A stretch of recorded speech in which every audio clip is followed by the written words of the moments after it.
আমরা চাই না আমাদের ইলিয়াস ভাই তিলে তিলে নিজেকে এভাবে শেষ করে দেখ। আর নেশা যখন একবার কাউকে ধরে, নেশা কিন্তু ছাড়ে না। নেশা কিন্তু সাংঘাতিক জিনিস, নেশা কিন্তু সাংঘাতিক জিনিস। 3টা জিনিস মানুষের পিছনে কোনো দিন ছাড়ে না। যে মানুষের হলো মাইয়া মানুষের নেশা, যে ছেলেদের হলো মাইয়া মানুষের নেশা, এই মাইয়া মানুষের নেশা ছাড়ানো কঠিন। দ্বিতীয় হলো জুয়ার নেশা, জুয়ার নেশা ছাড়ানো তো আরও কঠিন।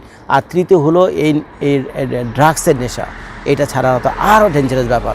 তো কাজেই প্রথম 2টাতে আমাদের ইলিয়াস ভাই নেয়, কিন্তু লাস্টে যে এই ড্রাগসের যে কাহিনী বললাম, খোদা না করুক যদি সত্যি সত্যি এমন হয়, তো ভাই কপালে তো খারাপই আছে। তো আমরা আমাদের ইলিয়াস ভাইকে হারাতে বসেছি, বুঝছেন, ইলিয়াস ভাইকে হারাতে বসেছি।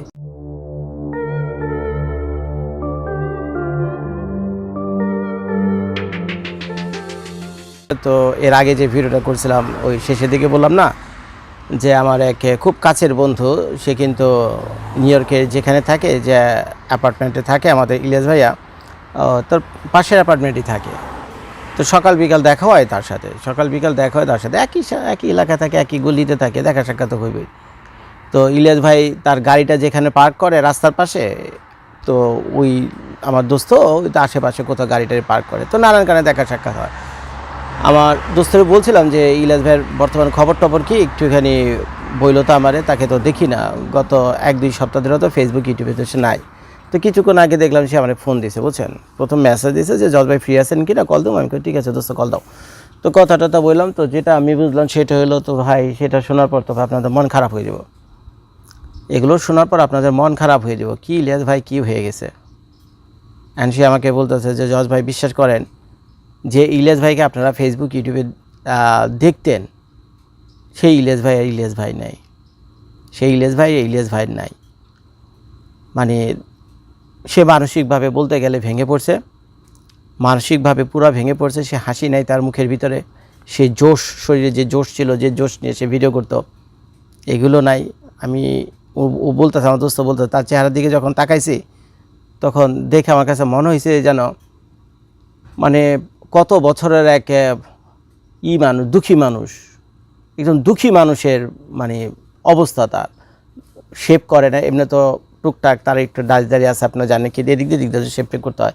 এখন তার তো বয়স হয়েছে, দাড়িগুলো সাদা, এখন সারা মুখ ভরা সাদা দাড়ি এলোমেলোভাবে উঠছে, শেভ টেপ কাটিং টাটিং কিছু নাই, চোখের নিচে কালি পড়ে গেছে, মাথা ঠিকমতো চুলও আশ্রয় না, মানে কী অবস্থা, দেখতে একটু পাগল পাগল লাগে।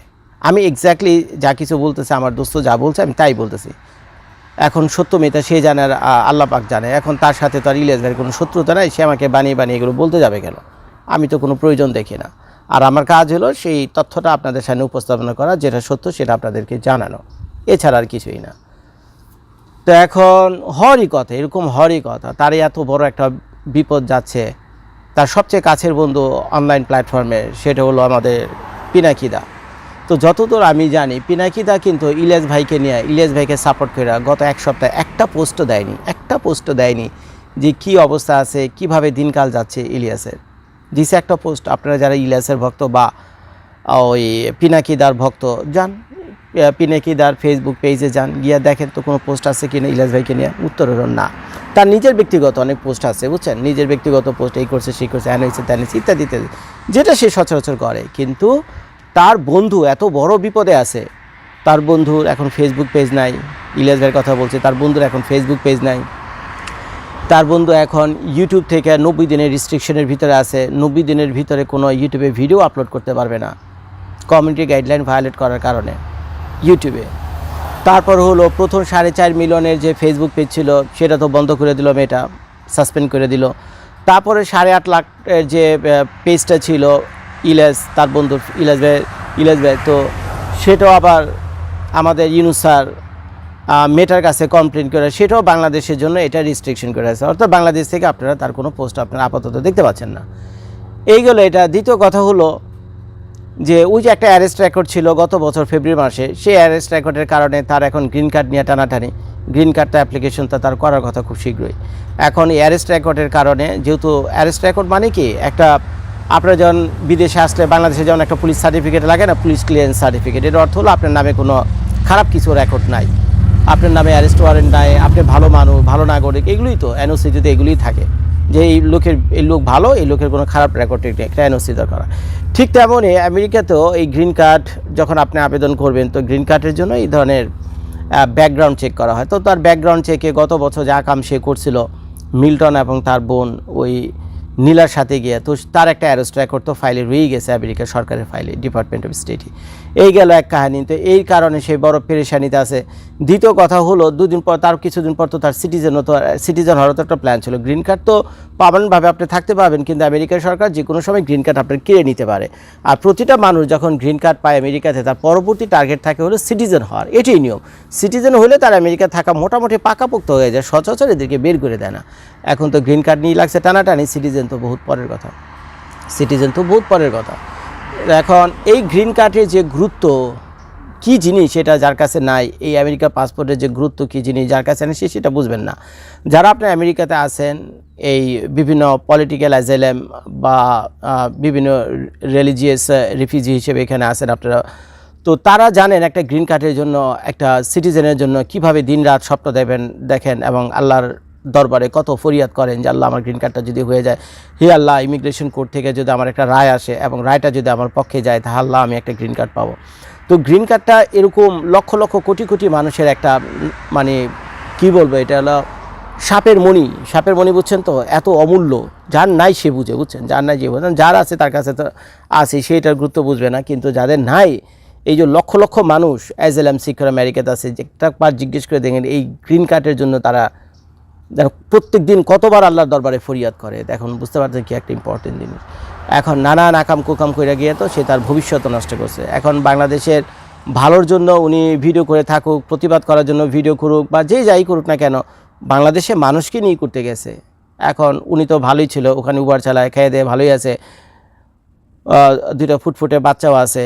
এখন এই বাংলাদেশ নিয়ে চিন্তা করতে গিয়া, এইসব আকাইমা ভিডিও করতে গিয়া সব কিছু ঠিক ছিল, কিন্তু বাংলাদেশ বিরোধী যখন ভিডিও করতে গেছে, তখন সারা বাংলাদেশের মানুষ তার বিপক্ষে চলে গেছে। ইভেন ইউনূস স্যার নিজেও আওয়ামী লীগ সরকার ছিল আমাদের ইলিয়াস ভাইয়ের সবচেয়ে বড় শত্রু, কিন্তু আওয়ামী লীগ সরকারের যতটা সর্বনাশ তার করছে, তার চেয়ে 100 গুণ বেশি সর্বনাশ করলো এখন ইউনূস স্যার। অথচ ইউনূস স্যার কিন্তু মানে লাইক মাইন্ডের, বুঝছেন, তাদেরই মানে আন্দোলনের ফল। এই ইউনূস স্যার কিন্তু আমাদের ইলিয়াস ভাই বলেন, পিনাকি বলেন, তাদেরই আন্দোলনের ফল কিন্তু আমাদের ইলিয়াস ভাই, তো তাদের তো পক্ষেই থাকার কথা ছিল। আর এমন তো তেমন কিছুই হয়নি ইলিয়াস সাথে ডক্টর মোহাম্মদ ইউনূস সাথে, যে ডক্টর মোহাম্মদ ইউনূস এরকম একটা প্রতিশোধ নেবে আমাদের ইলিয়াস ভাইয়ের উপর। চ্যানেল যা কিছু আছে সত্য খাইছে। এখন ইলিয়াস ভাইয়ের ঘরে অশান্তি তৈরি হয়ে গেছে, পিছনের একটা অ্যারেস্ট রেকর্ডের কারণে সে এখন আসছে একটা বিরাট বিপদের ভিতরে। তারপরে আবার বাংলাদেশে আসার একটা হয়তো সম্ভাবনা ভবিষ্যতে তৈরি হইতো তার, এখন তো আরও বন্ধ হইলো। এখন যে বাংলাদেশের মানুষ তাকে মন প্রাণ দিয়ে ভালোবাসছে, সেই বাংলাদেশের মানুষের কম বেশি তাকে এখন ঘৃণা করতে শুরু করছে তার সাম্প্রতিককালের অ্যাক্টিভিটিস দেখা, বুঝছেন। ওই যে 16 ডিসেম্বর বালের দিবস, মানি না, হ্যান না, ত্যান না, তারপরে বাংলাদেশ হলো ওই শেখ মুজিবুর হলো ভারতের দালাল, এইসব সস্তা কথাবার্তা বলে টিলা পাবলিকের সেন্টিমেন্ট নিয়ে উনি খেলেছে, সরল মানুষের বিশ্বাস নিয়ে উনি খেলেছেন। একটা জিনিস আপনারা উত্তর দেন তো আপনারা, যে আমেরিকা যে ইসের কাছ থেকে স্বাধীন হয়েছে, ব্রিটেনের কাছ থেকে স্বাধীন হয়েছে, নিজে তো স্বাধীন হতে পারেনি যদি ফ্রান্স এসে সাহায্য না করতো। এখন ফ্রান্স তার সোলজার দিয়ে সাহায্য করছে, গোলা বারুদ কামান ট্যাঙ্ক দিয়ে সাহায্য করছে না? কাকে করছে? তখন আমেরিকার সেই তরুণ নেতা, আমেরিকার সেই নেতার কী ছিল, সেই বিদ্রোহের নেতা কী ছিল, ইনসার্জেন্সির নেতা কী ছিল? সে ছিল হলো জর্জ ওয়াশিংটন, যেটা কিনা আপনার আমেরিকার যে ডলার বিল আছে, ডলার বিলের উপর যে ছবিটা আছে সেটার ভিতরে আপনি দেখবেন জর্জ ওয়াশিংটন, ওই যে মাথায় একটু চুল কম, বুঝছেন, ওই লোকটা, বুঝছেন, উনি জর্জ ওয়াশিংটন। তো এখন ওই লোকটাকে এই কামান গোলা বারো দিয়ে সাহায্য করছে কে? ফ্রান্স সাহায্য করছে। আর ফ্রান্সের সাহায্য নিয়ে ব্রিটিশদের কাছ থেকে আমেরিকার স্বাধীন হয় 1776 সালে, 1776-এ, তাই না, 4th of July। এখন খেয়াল করে দেখেন, স্বাধীন হওয়ার পর জর্জ ওয়াশিংটনকে কি সবাই বলছে ফ্রান্সের দালাল? বলছে? আমেরিকার মানুষজন কোনোদিন বলছে? একটা দেশের স্বাধীনতা আনতে হইলে নানান রকম অঘটনের ভিতর দিয়ে মানে যেতে হয়, মানে ভালো মন্দের ভিতর দিয়ে একটা দেশ স্বাধীন হয়, বিভিন্ন স্ত্রী থাকে এর পিছনে, তাই না? এত কিছু গড়লে তো চলে না, কিন্তু দেশটা মোটামুটি স্বাধীন হয়েছে, ব্রিটিশদের হাত থেকে স্বাধীন হয়েছে, এটি বড় কথা। তো এখন আমেরিকার মানুষজন এটা বুঝতে পারলো, এটা নিয়ে আমেরিকা কোনো দিন আজও পর্যন্ত কোনো টু শব্দ হয়নি। কেউ আমি শুনিনি আমেরিকার মানুষদের বলতে লেগে যে ও তো জর্জ ওয়াশিংটন ছিল ফ্রান্সের দালাল। কিন্তু ভাই, যে শেখ মুজিবুর রহমান দেশ স্বাধীন করে দিয়ে গেছে, ভালো হোক মন্দ হোক দোষ গুণ মিলিয়ে মানুষ, উনি তো ফ্রেস্তা, উনি নিজেও বলে যায়নি, আছে হাজারটা দোষ আছে, ভাই দেশ তো স্বাধীন হয়েছে, এইখানে কেন হাত দিতে গেলেন? তা এখন এই শেখ মুজিবুর রহমানকে ভারতের দালাল বলাল বইলা টিলা আজে বাজে কথাবার্তা বইলা পাবলিকের একটা সস্তা সেন্টিমেন্ট ঠিক করেছে, অল্প সময়ে বেশ পপুলার ঠিকই হয়েছে, কিন্তু নিজের সর্বনাশ নিজেই করছে।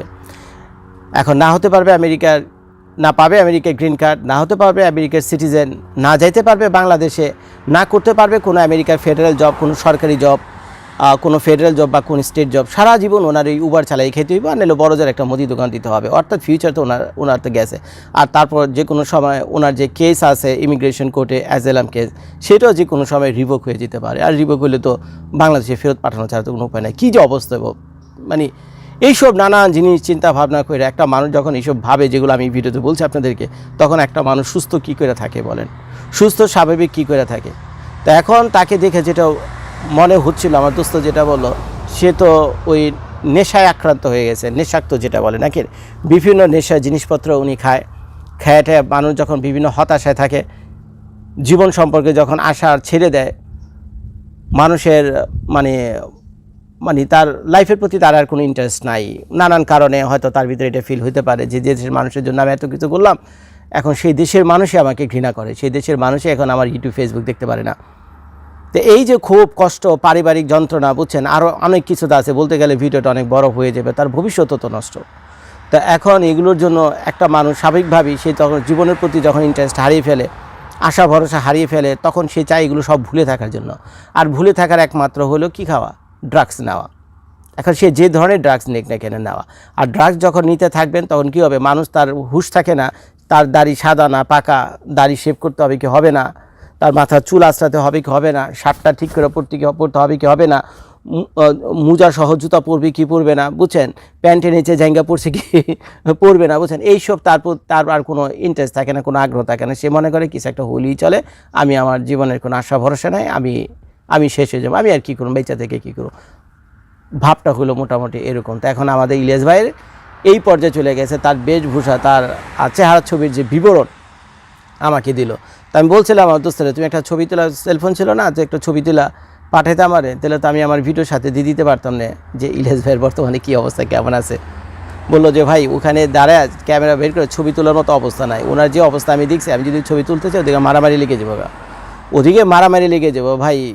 ও ভাই যার সংসার তার কাছে, যার সমস্যা ভাই তার কাছে, কারণ আমারও ভাই নিজের অনেক সমস্যা আছে, বুঝছেন, তা আমি ভাই আরেকজনের সমস্যায় জড়াইতে চাইতেছেন, এটা ভাই তার সমস্যা, তার দিকে ছেড়ে দিই। তো এই হলো বর্তমানে ইলিয়াস ভাইয়ের অবস্থা। তো দেখি আসে কি না উনি ফেসবুকে, আমি প্রায় ওনারে খেয়াল রাখি, দেখি ওনার ফেসবুক ঠিকঠাক হয় না, নতুন করে ফেসবুক ওপেন হয় কিনা। এখন আমার দোস্ত যেগুলো বললো তার সম্পর্কে যদি এটা বলে, তাহলে তো ভাই যতই হেট করি না কেন আমি ইলিয়াস ভাইকে, কিন্তু একসময় তো তাকে সাপোর্ট করতাম, এখনও কম বেশি করি। উনি যদি ভালো হয়ে যায়, উনি যদি বাংলাদেশের মানুষের কাছে সরি টরি বইলা টইলা, বুঝছেন, ওনার কিছু অ্যাক্টিভিটিসের জন্য যে সরি টরি বলে টলে মাপসাপ চায়, আল্লাহ তো বলছে যে মানুষ যতই ভুল করুক না কেন, বান্দা যতই ভুল করুক না কেন, মন থেকে যদি মাফ চায় আল্লাহর কাছে, ক্ষমা চায়, তা আল্লাহও ক্ষমা করে দেয়, আর আমরা তো মানুষ, ক্ষমা করে দেবে। তো যদি এরকম কিছু করে তাহলে মনে হয় ঠিকঠাক হয়ে যাবে, আগের যে ভালোবাসার জায়গাটা সে ছিল সেই জায়গাটাতে আমরা আবার তাকে নিয়ে আসতে পারবো। এখন এটা তার কিসমত, এবং তার যদি সেই শুভ বুদ্ধি তার ভিতরে জন্ম নেয় আর কি, সে যদি এগুলোকে ঠিকঠাক করে, এই আর কি। তো আমরা চাই না আমাদের ইলিয়াস ভাই তিলে তিলে নিজেকে এভাবে শেষ করে দেখ। আর নেশা যখন একবার কাউকে ধরে, নেশা কিন্তু ছাড়ে না, নেশা কিন্তু সাংঘাতিক জিনিস, নেশা কিন্তু সাংঘাতিক জিনিস। তিনটা জিনিস মানুষের পিছনে কোনো দিন ছাড়ে না। যে মানুষের হলো মাইয়া মানুষের নেশা, যে ছেলেদের হলো মাইয়া মানুষের নেশা, এই মাইয়া মানুষের নেশা ছাড়ানো কঠিন। দ্বিতীয় হলো জুয়ার নেশা, জুয়ার নেশা ছাড়ানো তো আরও কঠিন। আর তৃতীয় হলো এই ড্রাগসের নেশা, এটা ছাড়ানো তো আরও ডেঞ্জারাস ব্যাপার। তো কাজেই প্রথম দুইটাতে আমাদের ইলিয়াস ভাই নেয়, কিন্তু লাস্টে যে এই ড্রাগসের যে কাহিনী বললাম, খোদা না করুক যদি সত্যি সত্যি এমন হয়, তো ভাই কপালে তো খারাপই আছে। তো আমরা আমাদের ইলিয়াস ভাইকে হারাতে বসেছি, বুঝছেন, ইলিয়াস ভাইকে হারাতে বসেছি, এবং চোখের সামনে এগুলো ঘটলো। ভিডিও দেখার জন্য সবাইকে ধন্যবাদ। সালাম আলাইকুম।